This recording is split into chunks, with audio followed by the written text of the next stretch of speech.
আসসালামু আলাইকুম viewers, Mariam kitchen থেকে আজ আবার আপনাদের সামনে হাজির হলাম নতুন আরেকটি রেসিপি নিয়ে।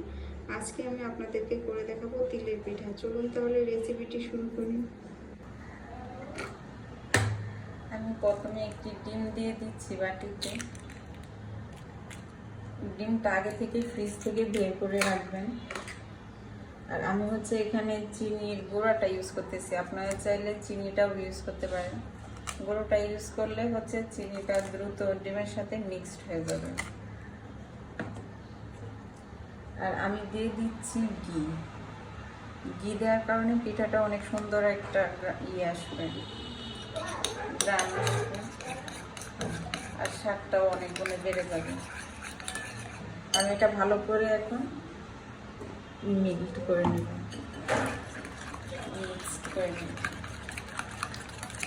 আপনারা এখানে কাঁচা চামচ দিয়েও মিক্সড করতে পারেন। আমার চিনিটা ঘি আর ডিম মিক্সড করা হয়ে গেছে। এখন আমি এখানে চাউলের গুঁড়াটা ইউজ করতেছি।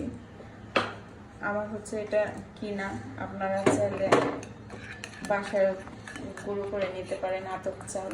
আমি এটা বাজার থেকে কিনে নিয়ে আসছি। এখন আমি অল্প অল্প চাউলের গুঁড়া দিয়ে দিয়ে একটা স্মুথ ডো তৈরি করব। আমার এখানে আর একটু লাগবে, চাউলের গুঁড়ো লাগবে। আমার অনেক সুন্দর একটা সফট ডো তৈরি হয়ে গেছে। এখন আমি পিঠার শেপগুলা দিয়ে নেব। আপনারা যে কোনো শেপে দিয়ে দিতে পারেন। আমি এখন এই কুকি কাটারটা দিয়ে পিঠাগুলা সব কেটে নিচ্ছি এরকম ভাবে। এখন আমি এগুলাকে সাদা তিলের ভিতরে একটু করে নিব, কুট করে নিব। আমি একটা বাটিতে পানি নিয়ে নিচ্ছি আর একটা প্লেটে সাদা তিল নিয়ে নিচ্ছি। এখন আমি এগুলাকে সামান্য একটু পানিতে চুবিয়ে এখন তিলে দিয়ে দেব, দিয়ে তিলের সাথে ভালো করে কুট করে নেব। এভাবে আমি সব কয়টা করে নিচ্ছি। আমার সব কয়টা পিঠা তিলে কুট করা হয়ে গেছে। এখন আমি তেলে ভেজে নিচ্ছি। আমি এখন পিঠাগুলো ভেজে নেওয়ার জন্য কড়াইতে তেল দিয়ে দিচ্ছি।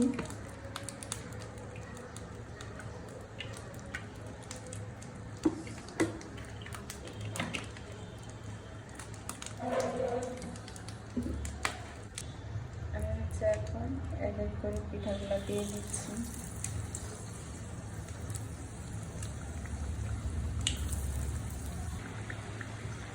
পিঠাগুলো মাসাল্লাহ অনেক সুন্দর কালার আসছে। এখন আমি উঠাই নিচ্ছি।